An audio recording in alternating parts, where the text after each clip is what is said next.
இதில் நம்மளுடைய டெமோ கிளாஸில் வந்து பார்த்தோம். Resultant r is equal to root of a square plus b square plus 2ab cos theta அப்படின்னு சொல்லி பார்த்தோம். இப்போ ஸ்பெஷல் கேஸ் வந்து என்ன பண்ண போகிறேன் அப்படின்னா, if theta equal to 0 degree அப்படின்னா என்ன வரும் அப்படின்னு போகிறோம். theta equal to 0 degreeனா என்ன அர்த்தம்? a வெக்டாரும் இந்த டைரக்ஷனில் இருக்குது அப்படின்னு அர்த்தம், b வெக்டாரும் இந்த டைரக்ஷனில் இருக்குது அப்படிங்கிற மாதிரி அர்த்தம். இப்போ ரெண்டுக்கும் ஆங்கிள் வந்து 0 டிகிரி. இப்போ 0 டிகிரியாக இருக்கும்போது ரிசல்டண்ட்டில் காசு 0 அப்படிங்கிறது வந்து 1 அப்படின்னு சொல்லி மாறிடும். அப்போது a square plus b square plus 2ab அப்படின்னு சொல்லி இருக்கும். அப்போ r is equal to root of a square plus b square plus 2ab which is nothing but root of a plus b the whole square which is nothing but a plus b. இப்போது ரெண்டுக்கு இடையில் இருக்கக்கூடிய angle வந்து 0 டிகிரியாக இருந்தால் resultant வந்து a plus b அப்படின்னு சொல்லியிருக்கோம். இதை ஏற்கனவே நான் என்ன சொல்லியிருந்தேன், ஒரு பிளாக் இருக்குது, இந்த பிளாக்கை வந்து ஒருத்தர் ஒரு ஃபோர்ஸ் கொடுக்குறாரு, சே இவர் தான் நம்ம ஏ அப்படின்னு சொல்லி வச்சுக்கிற போகிறோம். அப்போ இந்த ஏயோட ஃபோர்ஸ் வந்து இந்த டைரெக்ஷனில் இருக்கும்.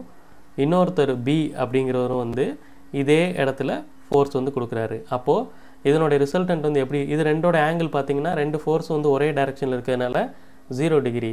ரெண்டையும் ரிசால்வ் பண்ணோன்னா நம்மளுக்கு ரிசல்டன்ட் வந்து a ப்ளஸ் பி அப்படின்னு தான் வரும். இவர் ஒரு 10 நியூட்டன், இவர் ஒரு 5 நியூட்டன்னா நம்மளுடைய ரிசல்டன்ட் வந்து இந்த சைடு 15 நியூட்டன் அப்படிங்கிற மாதிரி வரும். So theta equal to 0 degree அப்படின்னு இருக்கும்போது resultant will be a plus B அப்படின்னு வந்து சொல்லுவோம். அடுத்து if theta equal to 180 degree, இதே theta if theta equal to 180 degree, 180 degree அப்படிங்கிறபோது காஸ் 180 வந்து -1, காஸ் 180 அப்படிங்கிறது வந்து -1. அப்போ என்னோட ரிசல்டன்ட் வந்து என்ன வரப்போகுது, root of a square plus b square minus 2ab அப்படின்னு சொல்லி வரப்போகுது. -2abனா இது a minus b whole square ஃபார்முலாவில் இருக்குது. அப்போ r is equal to a minus b அப்படின்னு சொல்லி வரும். இதுவும் அதே தான், இந்த பிளாக் ப்ராப்ளத்தை வந்து நமக்கு வச்சு எக்ஸ்பிளைன் பண்ணிடலாம். சே ஏன்னு ஒருத்தர் இருக்கிறாரு, அவர் இந்த டைரெக்ஷனில் ஃபோர்ஸ் கொடுக்குறாரு, பின்னு ஒருத்தர் இருக்கிறாரு, அவர் இந்த டைரெக்ஷனில் இன்னொரு ஃபோர்ஸ் வந்து கொடுக்குறாரு. அப்போது ஏயோட ஃபோர்ஸ் வந்து பார்த்திங்கன்னா இந்த டைரெக்ஷனில் இருக்குது, பியோட ஃபோர்ஸ் வந்து பார்த்திங்கன்னா இந்த டைரெக்ஷனில் இருக்குது. ரெண்டையும் நான் ஆங்கிள் கண்டுபிடிக்கிறேன், டெயில் டு டெயில் கனெக்ட் பண்ணி ஆங்கிள் கண்டுபிடிச்சா ரெண்டு கடையில் 180 டிகிரி வந்து வருது. இதுக்கான ரிசல்டன்ட் வந்து a மைனஸ் பி அப்படின்னு சொல்லி இருக்குது. ஓகேவா? இல்லை விச் எவர் இஸ் கிரேட்டர் அதுக்கு தகுந்த மாதிரி மைனஸ் ஆகிக்கிறோம். ஸோ நம்ம ரெண்டு ஆங்கிளுக்கு வந்து கண்டுபிடிச்சிருக்கிறோம். ஒன்று வந்து 180 டிகிரிக்கு வந்து கண்டுபிடிச்சிருக்கிறோம், இன்னொன்று வந்து தீட்டா டிகிரிக்கு வந்து கண்டுபிடிச்சிருக்கோம், சாரி 0 டிகிரிக்கு வந்து கண்டுபிடிச்சிருக்கிறோம். இதில் நீங்கள் நல்லா ஞாபகம் வச்சுக்கணும், ஒரு ரெண்டு வெக்டாரோடைய ரிசல்டன்ட் எவ்வளவு மேக்ஸிமமாக இருக்கும் அப்படின்னு பார்த்தீங்கன்னா when theta equal to 0 degree, r is equal to a plus பின்னு வருதா, அப்போது இதுதான் இருக்கிறதுலே மேக்ஸிமம் வேல்யூ. ரெண்டு வெக்டார் உடைய மினிமம் வேல்யூ வந்து ரெண்டு வெக்டாரோடைய ரிசல்டன்ட் எப்போ மினிமமாக இருக்கும் அப்படின்னு கேட்டிங்கன்னா தீட்டா ஈக்குவல் டு 180 டிகிரி, இதுதான் இருக்கிறதுலே மினிமம் வேல்யூ. அப்போது ரெண்டு வெக்டாருக்கு இடையில் ஆங்கிள் 0 டிகிரியாக இருக்கும்போது அதனுடைய ரிசல்டன்ட் மேக்ஸிமமாக இருக்கும். ரெண்டு வெக்டாரோட ஆங்கிள் 180 டிகிரியாக இருக்கும்போது அதனுடைய ரிசல்டன்ட் மினிமமாக இருக்கும். இதை தவிர்த்து இந்த ரெண்டு வெக்டார் இந்த 0 to 180 அப்படிங்கிற ஆங்கிள் வந்து பார்த்தீங்கன்னா 0 டிகிரிலேருந்து 180 டிகிரிக்கு இடையில், அதாவது இது வந்து மேக்ஸிமம், இது வந்து மினிமம். வேறு என்ன ஆங்கிள் நீங்கள் போட்டாலும் இந்த a ப்ளஸ் பிக்கும் a மைனஸ் பிக்கும் இடையில தான் ஆன்சர் வரும். ஓகேவா? ஸோ இதை வந்து நம்ம சிம்பிளாக கண்டுபிடிச்சிடணும். அப்போது மேக்னிடியூட் எப்படி இருக்கும் அப்படின்னு பார்த்தோன்னா,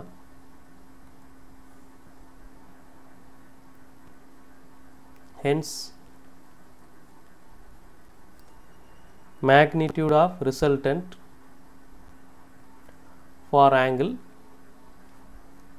theta எப்படி இருக்கும் அப்படின்னு பார்த்தீங்கன்னா a மைனஸ் பிக்கும் a ப்ளஸ் பிக்கும் இடையில தான் இருக்கும். a மைனஸ் பிக்கும் a ப்ளஸ் பிக்கும் இடையில தான் இந்த ஆன்சர்ஸ் வந்து இருக்கும். நீங்கள் எது வேணால் ஆன்சர் போட்டுக்கலாம். தீட்டா ஈக்குவல் டு 30 டிகிரி போட்டிங்கன்னா a ப்ளஸ் பிக்கு a மைனஸ் பிக்கு நடுவில் தான் வரும். தீட்டா ஈக்குவல் டு 60 டிகிரி போட்டிங்கனாலும் இது ரெண்டு இடையில தான் வரும். 0 to 180 டிகிரி என்ன ஆங்கிள் போட்டாலும் இது ரெண்டு இடையில தான் வரும். பட் இருக்கிறதுலே மேக்ஸிமம் a ப்ளஸ் பி, ரெண்டு பேரும் ஒரே சைடு தள்ளுறாங்க. இருக்கிறதுலே மினிமம் a மைனஸ் பி, ரெண்டு பேரும் ஆப்போசிட் சைடில் தள்ளுறாங்க. இதுக்கு இடையில என்ன ஆங்கிள் வேணும்னாலும் இந்த மாதிரி வச்சுக்கலாம். சரி, உதாரணத்துக்கு இதான் அந்த பிளாக்கு. இந்த பிளாக்கில் ஏங்கிறவர் வந்து இந்த டைரெக்ஷனில் ஃபோர்ஸ் கொடுக்குறாரு, பிங்கிறவர் வந்து பார்த்திங்கன்னா இந்த டைரெக்ஷனில் ஃபோர்ஸ் கொடுக்குறாரு. அப்போ இங்கே ஏயும் பியும் ரிசால்வ் பண்ணிங்கன்னா எப்படி வரப்போகுது? ஏ வந்து இந்த டைரெக்ஷனில் வரும், பி வந்து பார்த்திங்கன்னா இந்த டைரெக்ஷனில் வரும். இப்போ இதுக்கான ரிசல்டன்ட் இந்த டைரெக்ஷனில் இருக்கும். இந்த resultant will be in between A plus B and A minus B. இது ரெண்டுக்கு இடையில தான் இருக்கும் அப்படின்னு சொல்கிறேன். இப்போ இதில் ஒரு கொஸ்டின், என்ன கொஸ்டின் அப்படின்னா, 2 vectors of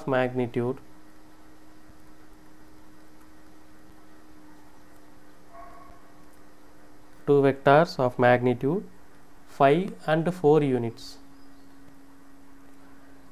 are to be added. 2 vectors are magnitude 5 and 4 units are to be added. Find the maximum and minimum possible magnitude of resultant. என்ன வரும்?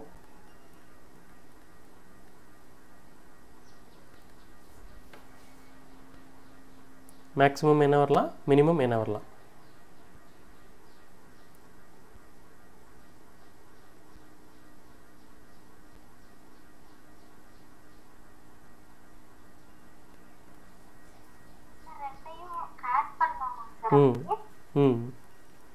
மேக்ஸிமம்க்கு வந்து 5 + 4 அதிகபட்சம் அதான் வரப்போகுது. ஏன்னா ரெண்டுக்கும் இடையில் 0 டிகிரி இருக்கும்போது தான் நம்மளுக்கு மேக்ஸிமம் கிடைக்கும். மினிமம்க்கு வந்து 5 - 4 1. மற்ற என்ன ஆங்கிள் இடையில் போட்டாலும், அதாவது இது வந்து எப்போ இருக்கும் அப்படின்னு கேட்டிங்கன்னா, தீட்டா = 0 டிகிரியாக இருக்கும்போது மேக்ஸிமமாக இருக்கும். இது வந்து தீட்டா = 180 டிகிரியாக இருக்கும்போது மினிமமாக இருக்கும். ஸோ இதனோட மினிமம் வேல்யூ 1, மேக்ஸிமம் வேல்யூ 9. மற்ற என்ன ஆங்கிள் போட்டாலும் இது ரெண்டுக்கு இடையில் தான் இருக்க போகுது. ஓகே, அப்போ இதுக்கப்புறம் நம்ம வந்து இந்த 2 வெக்டாருடைய ஏற்கனவே இதுவும் நம்ம பார்த்தது தான், இது பார்த்தது. இப்போது இந்த 2 வெக்டார் ஈக்குவலாக இருந்தால் என்ன வரும், இதுவாக இருந்தால் என்ன வரும் அப்படின்னு நான் சொன்னேன், ஞாபகம் இருக்கா? அந்த இது R is equal, அதாவது A vector is equal to B vector is equal to F vector அப்படின்னு வச்சு நம்ம பண்ணோம். சரி, இது நம்ம உங்களுக்கு நான் சொல்கிறேன். இப்போ நான் அதுக்கான கண்டிஷன்ஸ் எல்லாம் நம்ம சைட் பை சைட் போடுவோம். ஒரு theta equal to if theta equal to இல்லை, அதுக்கு முன்னாடி நம்ம இந்த இதுக்கான இதை வந்து சால்வ் பண்ணிடுவோம். 2 வெக்டார் ஈக்குவலாக இருந்துச்சுன்னா, if A is equal to B, A vector is equal to B vector அப்படிங்கிறப்போ உங்கள் ரிசல்டன்ட் வந்து என்ன வரப்போகுது? Resultant R is equal to, நம்மளுக்கு ஃபார்முலா என்ன தெரியும்? A² + B² + 2AB cos θ அப்படிங்கிறது வந்து எனக்கு தெரியும். நான் இது ரெண்டுமே ஈக்குவல் அப்படிங்கிறதுனால ஏதாவது ஒன்று ஒரே டேர்மில் வந்து எழுதிக்கிறேன். A² + A² + 2A² cos θ அப்படின்னு சொல்லி எழுதிக்கிறேன். இதில் எனக்கு A² + A², 2A², இங்கே ஒரு 2A² வந்து இருக்குது. அதில் வந்து A மட்டும் வெளியில் எடுக்கலாம். A is equal to, உள்ளே வந்து இது 2, இந்த 2 வந்து இருக்கும், ப்ளஸ் இதில் இருக்கக்கூடிய ஒரு 2 cos θ அப்படின்னு சொல்லி இருக்கும். ஸோ A 2 × 1 + cos θ அப்படின்னு சொல்லி எழுதிக்கலாம். இப்போ நான் என்ன பண்ண போகிறேன் அப்படின்னா, இந்த 1 + cos θக்கான ஃபார்முலா, ட்ரிக்னாமெட்ரிக் ரிலேஷன்ஷிப் வந்து எழுத போகிறேன். அதுக்கு நான் வந்து எனக்கு என்ன தெரியும் அப்படின்னா, 1 + cos 2θ அப்படிங்கிறதுக்கு ஃபார்முலா தெரியும், which is 2 cos square θ அப்படிங்கிறது வந்து எனக்கு தெரியும். ஆனால் என்கிட்ட இங்கே இருக்கிறது வந்து 1 + cos θ. அப்போ இதை எப்படி எழுதலாம்? இங்கே 2 தீட்டாவாக இருக்கிறது இங்கே ஒரு தீட்டாவாக மாறிடுச்சு. அப்போது அதே மாதிரி 1 + cos θங்கிறத நான் எப்படி எழுதலாம் அப்படின்னு கேட்டிங்கன்னா, 2 × cos square, இங்கே ஒரு தீட்டாவாக இருக்கிறது அரை தீட்டாவாக மாறிடும். இங்கே 2 இருக்கிறது இங்கே 1 மாறிடுச்சு. ஸோ இங்கே 1 இருக்கிறது 1/2 மாறிடும். அப்போ நான் இதுக்கு பதிலாக என்னவா எழுதிக்கலாம்? 1 + cos θ அப்படிங்கிறதுக்கு பதிலாக 2 cos square θ அப்படிங்கிறத நான் இங்கே வந்து எழுதிக்கலாம். அப்போது A × 2 × cos square θ/2 அப்படின்னு சொல்லி எழுதலாம், which is nothing but R is equal to A, இது வந்து √2 அப்படின்னு சொல்லி இருக்குமா, A × இதில் ஏற்கனவே ஒரு 2 cos square, இங்கே ஒரு 2 இருக்குது, இதுக்கு முன்னாடி ஒரு 2, இந்த 2 வேறு இருக்குது. அப்போ இந்த இது ரெண்டும் சேர்த்து நம்மளுக்கு 4ன்னு வந்துடும்.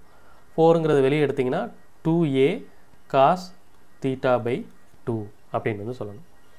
ஸோ எனக்கு ரிசல்டன்ட் வந்து எப்படி இருக்குது அப்படின்னு கேட்டிங்கன்னா 2a cos theta by 2. இந்த ஃபார்முலா நீங்கள் எப்போ யூஸ் பண்ணலாம் அப்படின்னு கேட்டிங்கன்னா ரெண்டு வெக்டார் ஈக்குவலாக இருக்கும்போது டைரெக்டாக நீங்கள் இந்த ஃபார்முலா யூஸ் பண்ணிக்கலாம். r is equal to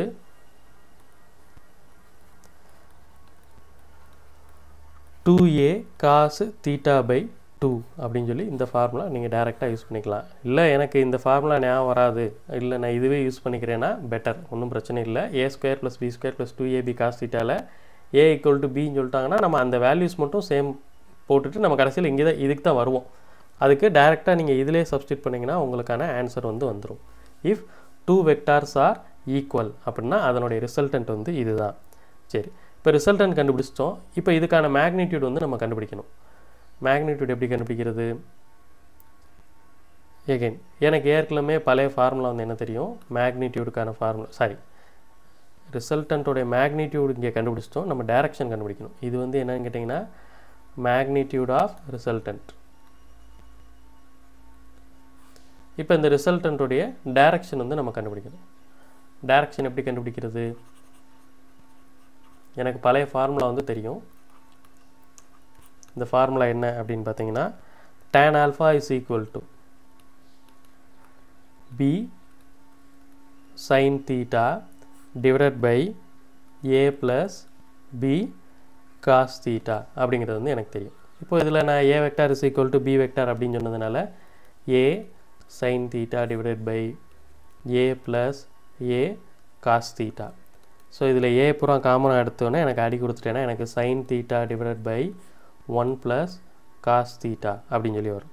again இங்கே நான் இந்த 1 plus cos theta அப்படிங்கிறதுக்கு பதிலாக இங்கே ஏற்கனவே நான் கண்டுபிடிச்சி வச்சுருக்கிற 2 cos square theta by 2 வந்து இங்கே யூஸ் பண்ண போகிறேன். அதே மாதிரி sin thetaக்கு வந்து நான் ஃபார்முலா எழுதணும். sin thetaக்கும் trigonometry ரிலேஷன்ஷிப் வந்து இருக்குது. sin 2 theta is equal to 2 sin theta cos theta அப்படின்னு சொல்லி எழுதுவோம். அப்போது எனக்கு இங்கே sin theta தான் இருக்குது. அப்போது ஒரு தீட்டாக்கு எப்படி எழுதுவேன்? sin theta is equal to 2 sin theta by 2 cos theta by 2. ரெண்டு தீட்டா இருக்கிறது ஒரு தீட்டாவாக மாறிடுச்சு. அதே மாதிரி இங்கே ஒரு தீட்டாவாக இருக்கிறது நான் அரை தீட்டாக்கு எழுதிக்கிட்டேன். ஸோ இந்த sin theta வந்து நான் இதுக்கு வந்து எழுத போகிறேன். இன்ஸ்டெட் ஆஃப் இது வந்து எழுத போகிறேன். அப்போது எனக்கு இது வந்து எப்படி வரப்போகுது?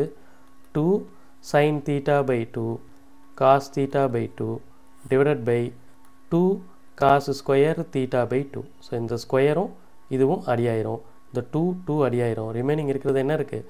sin theta by 2 divided by cos theta by 2. இந்த சைடு இருக்கிறது tan alpha. ஸோ இது வந்து tan theta by 2 வரும். So tan theta by 2 tan theta by 2 which is tan alpha. So alpha is equal to theta by 2 அப்படின்னு சொல்லி வருது. ஓகேவா? அப்போது இது வந்து நான் எப்படி கண்டுபிடிக்கலாம்? ரெண்டு வெக்டார் ஈக்குவலாக இருந்துச்சுன்னா அதனுடைய ரிசல்டன்ட்டை நீங்கள் டேரெக்டாக என்ன சொல்லிடலாம்? என்ன டைரக்ஷனில் இருக்கும் அப்படின்னு கேட்டோம்னா theta by 2 அப்படின்னு சொல்லி நீங்கள் தாராளமாக சொல்லிடலாம். ஓகேவா? அதாவது இப்போது a வெக்டார் இதுக்கு ஈக்குவலாக b வெக்டார் இருக்குது. So this is b vector equal in magnitude. a வெக்டாரோட மேக்னிடியூடும் b வெக்டாரோட மேக்னிடியூடும் ஈக்குவலாக இருக்குன்னு வச்சுக்குவோம். இது ரெண்டுக்கு இடையில் இருக்கக்கூடிய ஆங்கிள் வந்து 60 டிகிரி அப்படின்னு சொல்லி வச்சுக்குவோம். இதுக்கு இடையில் இருக்கக்கூடிய ஆங்கிள் வந்து 60 டிகிரி அப்படின்னு சொல்லி வச்சுக்குவோம். ஓகே, இப்போது இதோட ரிசல்டன்ட் வந்து எப்படி இருக்கும் அப்படின்னு பார்த்தீங்கன்னா a வெக்டார்லேருந்து b வெக்டாருக்கு நம்ம வரைவோமா? இந்த resultant will be in 30 degree அப்படின்னு சொல்லிட்டு நீங்கள் டைரெக்டாக சொல்லிடலாம். வேறு ஆப்ஷனே தேவையில்லை. ஏன்னா ரெண்டு வெக்டார் ஈக்குவல் இன் மேக்னிடியூட்னா அதனுடைய ஆல்ஃபா வந்து எப்படி இருக்குன்னு சொல்லியிருக்கிறோம்? theta by 2 இருக்கும் அப்படின்னு வந்து நம்ம சொல்லியிருக்கிறோம். தீட்டாங்கிறது ஆங்கிள் பிட்வீன் 2 வெக்டார்ஸ். பட் இந்த ரிசல்டன்ட் கண்டுபிடிக்க சொன்னால் 2a cos theta by 2 அப்படின்னு வந்து நீங்கள் சொல்லிக்கலாம். ஓகேவா? இது புரியுதா? ஓகே. அதே இப்போது ஏக்கும் பிக்கும் இடையில இப்போ 90 டிகிரி இருக்குது அப்படின்னு சொல்கிறோம். a வெக்டார் இன்னொன்று வந்து b வெக்டார், இது ரெண்டுக்கு இடையில் 90 டிகிரி ஆங்கிள் இருக்குது. 90 டிகிரினா இந்த பக்கம் இருக்குது. இப்போ இதுக்கான ரிசல்டன்ட் அப்படின்னு பார்த்தீங்கன்னா இந்த டைரெக்ஷனில் வந்து இருக்கும். இந்த ரிசல்டன்ட் வந்து இந்த ரிசல்டன்ட்டோடைய டைரக்ஷன் வந்து எவ்வளோ இருக்கும் அப்படின்னு பார்த்தீங்கன்னா அது 90 டிகிரி அப்படிங்கிறதுனால இது வந்து 45 டிகிரியில் கண்டிப்பாக இருக்கும். ஓகே, சரி. இப்போது இதுக்கான ஹோம்ஒர்க் வந்து என்ன